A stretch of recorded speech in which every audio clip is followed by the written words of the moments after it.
Hola, apreciados amantes de la performance, de la pintura y de las artes tradicionales. Para hoy vamos a continuar con algunas consideraciones históricas sobre el trabajo pictórico en torno a algunos momentos estelares de la historia de este medio artístico, de la historia de la pintura, con el fin de desarrollar algunas ideas que creo que nos pueden ser útiles para la reflexión contemporánea en torno a la producción artística y pictórica. Y entonces, en ese sentido,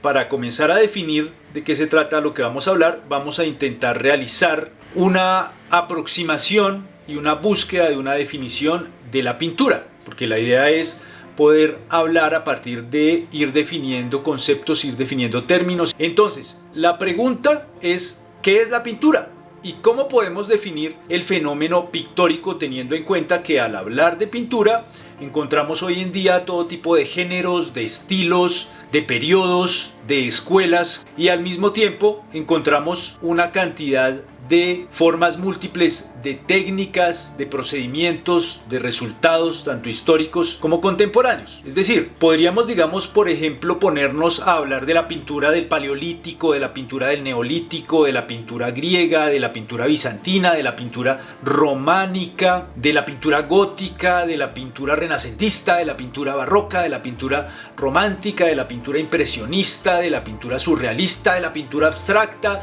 de la pintura contemporánea. Bueno, de toda una cantidad de periodos, movimientos y formas pictóricas que se han dado a través del tiempo. Y por otra parte, en términos materiales también podríamos hablar de una gran diversidad de tipos de pintura. Por ejemplo, la pintura al óleo, la pintura al acrílico, la pintura al temple, la pintura a la acuarela, la pintura con técnicas mixtas, la pintura mural, etc. Es decir, observando ese panorama múltiple y diverso, entonces, ¿cómo podemos definir la pintura? De tal forma que al realizar una definición podamos abarcar tanta variedad y tanta diversidad en un solo concepto sin excluir necesariamente posibilidades que se han dado y que se dan para este tipo de medio artístico. Bueno, pues primero decir que la pintura no es una técnica, sino es un medio de creación visual, porque mucha gente confunde medio de creación con técnica y se dice, por ejemplo, la pintura es una técnica que no sé qué. No es una técnica, es un medio de creación de imágenes en el cual hay una multiplicidad enorme de métodos y técnicas, y precisamente para poder englobar toda esa variedad de formas pictóricas resulta quizás pertinente remitirnos a la materialidad del hecho artístico, es decir, al acto material que es común a todos los tipos de pintura. Y en ese sentido podríamos definir la pintura como una acción simple que consiste en la aplicación de pigmentos sobre una superficie. Es decir, al hablar de la pintura como aplicación de pigmentos sobre un soporte o sobre una superficie, nos estamos basando en la acción material de aplicación, y creo que esto es bastante interesante porque de esta forma, con esta definición, caben todos los tipos de producción, todos los estilos y todas las posibles concepciones de la pintura, porque en todos los casos, sea una pintura abstracta, sea una pintura figurativa, realista o no realista, sea una miniatura o un mural o una obra sobre tabla, etc., en todos los casos lo que se mantiene invariable no son las ideas puestas en juego, porque pues estas siempre están cambiando a través de los tiempos y las culturas, y tampoco son las técnicas, porque estas también varían, como decíamos, son múltiples, sino lo que resulta invariable es el hecho de que en todos los casos la condición común del trabajo pictórico es la aplicación y fijación de pigmentos sobre un determinado soporte o sobre una determinada superficie, y podemos agregar a este hecho material una intencionalidad significante. Entonces, la pintura es una actividad significante de aplicación de pigmentos sobre un soporte o superficie. Podemos dar esa definición general. Ahora, por otra parte,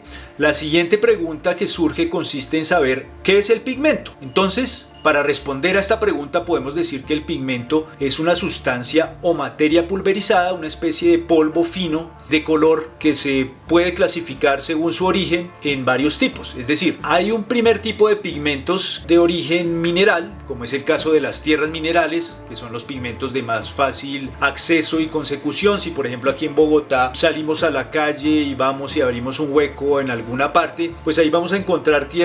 una tierra de color negro, o de pronto pronto en algún lugar una tierra cafecita, o de pronto en alguna parte hasta rojiza o un poco ocre, en algún lugar cerca de las montañas. Entonces, pues ese tipo de tierras las podemos utilizar como pigmentos. Es decir, el primer tipo de pigmentos, que son el tipo más común, son los pigmentos de origen mineral, básicamente tierras minerales, que a lo largo de toda la historia de la pintura han sido el tipo de pigmentos más utilizados, al menos desde las cavernas hasta la Edad Media, digamos. Por eso la mayoría de las pinturas antiguas anteriores al Renacimiento se caracterizan por tener una gran predominancia de colores terrosos, porque son pues los colores de más fácil obtención. Pero también hay otros tipos de pigmentos que tienen otros orígenes, por ejemplo un origen orgánico, origen que puede ser vegetal o animal, es decir, existen pigmentos orgánicos extraídos de animales o de plantas. Por dar un ejemplo, hay un parásito de una especie de cactus americano, un parásito llamado la cochinilla, que es como una especie de bicho que cuando se espicha produce un color rojizo bastante intenso. Hay también en ese grupo pues de pigmentos orgánicos colores sacados de hojas colorantes, etc. Y por último existe un grupo de pigmentos que es de origen industrial, producidos de manera artificial, especialmente gracias a los avances científicos desarrollados a partir de la revolución industrial, que permitió en el siglo XIX a los artistas ampliar su paleta de colores como nunca antes, lo que se hizo patente en movimientos como el impresionismo. Entonces, los pintores pintamos con tres tipos de pigmentos: pigmentos de origen mineral, pigmentos de origen orgánico y pigmentos de origen industrial. Esos son todos. Y bueno, para regresar a la definición que estábamos dando de pintura como pigmento aplicado y fijado sobre un soporte con una intención significativa, y si acabamos de definir el pigmento como un polvo de color, por ejemplo un poco de tierra mineral, la pregunta ahora es cómo se puede aplicar un determinado pigmento, que es un polvo, sobre una superficie y que se quede adherido o pegado o fijado a esa superficie. Bueno, pues fácil. Para poder aplicar el pigmento y que se quede adherido sobre una superficie necesito alguna sustancia húmeda que sea como pegachuda, para que el pigmento al aplicarse se aglutine, y al ponerlo húmedo sobre una superficie, al secarse se pegue sobre esa superficie, sobre el muro, sobre el lienzo o sobre la superficie que sea. Entonces, esta sustancia que hace que el pigmento se junte y se pegue en pintura se conoce como el aglutinante. Ahora, lo interesante de esto es que la mezcla entre un pigmento y un aglutinante es lo que define el tipo de pintura que estoy utilizando. ¿Qué quiero decir con esto? Es muy fácil. Si yo estoy pintando con acuarelas, por ejemplo, estas pastillas de acuarelas son pigmentos, es decir, polvos colorantes que han sido mezclados con un aglutinante específico, que en el caso de las acuarelas es la goma arábiga, ¿ok? Si por otra parte estoy pintando más bien con óleos, entonces con lo que estoy pintando es básicamente con pigmentos, por ejemplo una tierra mineral mezclada con aceite de linaza como aglutinante. Si por otra parte estoy pintando con pintura al temple,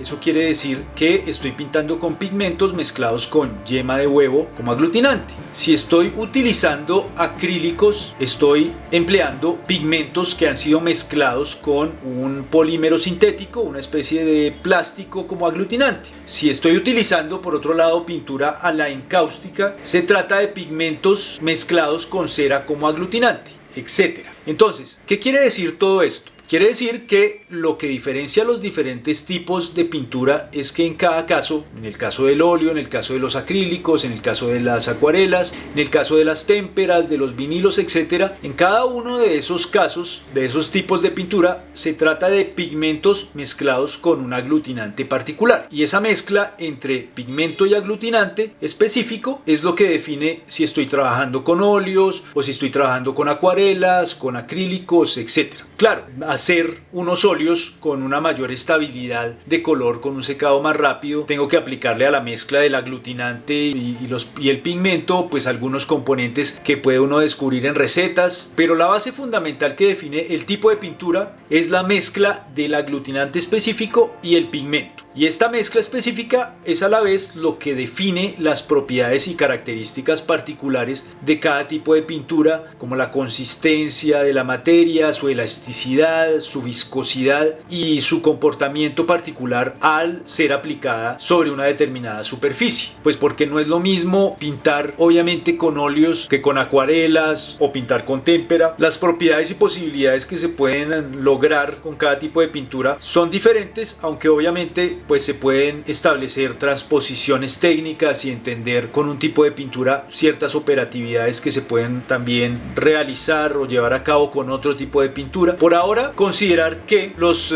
pigmentos, que son en general los mismos, aunque pues también se puede decir que hay pigmentos que suelen utilizarse más para ser mezclados con uno u otro aglutinante. Algunos pigmentos son más aptos, por ejemplo, para ser mezclados con aceite y producir óleo. Otros pigmentos son más aptos para ser mezclados con yema de huevo y producir temple, etc. Pero en general son los mismos pigmentos y la condición que varía es el aglutinante, que es lo que define las características de la pintura que uno esté utilizando, como estaba yo diciendo ahora. Bueno, una vez dicho esto, entonces ya entendimos qué es el pigmento, qué es el aglutinante, ya hablamos de la definición de la pintura y tenemos que hablar ahora del soporte como último material indispensable para poder definir y entender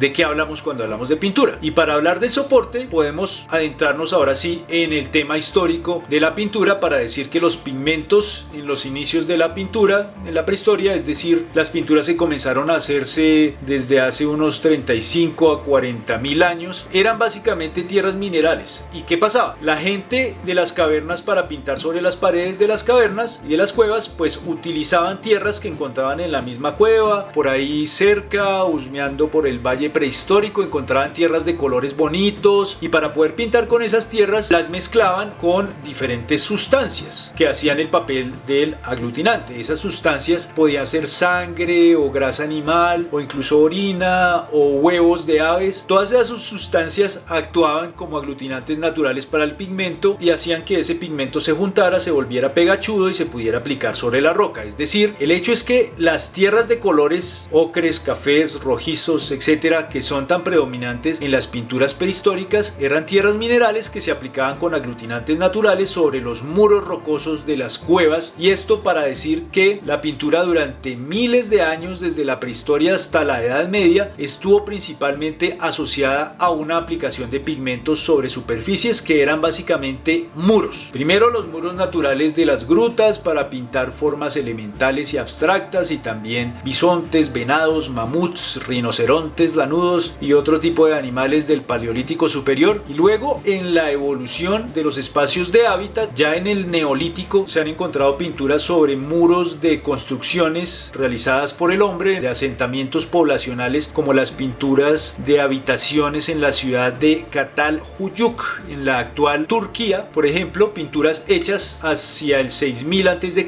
que ya eran realizadas con pinceles al interior de construcciones en adobe, pintura mural que se desarrolla luego también en las casas y en los palacios de la civilización cretense y en la cultura minoica. Aquí se trata de una pintura mural en la cual se ven flores en colinas y pájaros volando, pintura mural que se desarrolló en Grecia y en Roma, y ya en los primeros siglos de nuestra era la pintura mural luego se extendió a los muros de las iglesias cristianas durante la Edad Media. Es decir, la pintura siempre ha estado desde los comienzos asociada al muro como soporte, por una parte, y por otra parte también desde la prehistoria se pintaba sobre objetos realizados en cerámica, sobre vasos y mobiliarios de las primeras civilizaciones. Por ejemplo, se pintaba sobre sarcófagos y esculturas, sobre todo tipo de objetos de uso que eran decorados con pintura. Por ejemplo, hay unas pinturas realizadas en Egipto en el siglo I que son muy interesantes y que parecen retratos muy modernos, parecen realizados con una técnica que recuerda a la pincelada dividida, que es una pincelada muy propia o que uno puede identificar en el impresionismo, por ejemplo. Pero es importante ver que en realidad este tipo de retratos no eran obras que se pensaran como cuadros para ser colgados como se cuelga hoy un retrato en un muro. Es decir, no eran cuadros, sino que eran unos retratos que se pegaban a la cara de los sarcófagos. Eran pinturas sobre objetos, pero como uno ve la imagen en internet tomada en fotografía, pues uno piensa que es un cuadro, y esto hace, digamos, naturalizar la idea de que los cuadros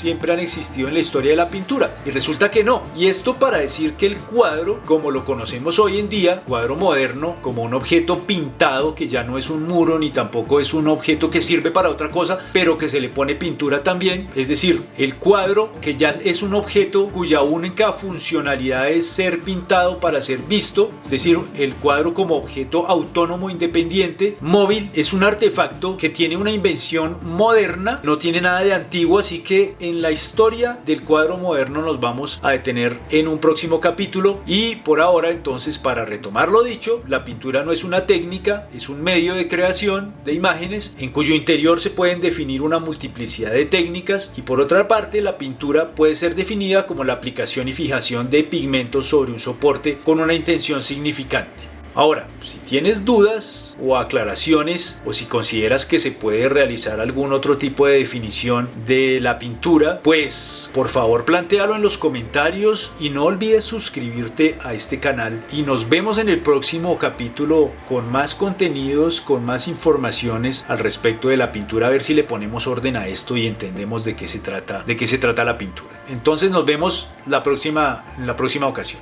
Gracias.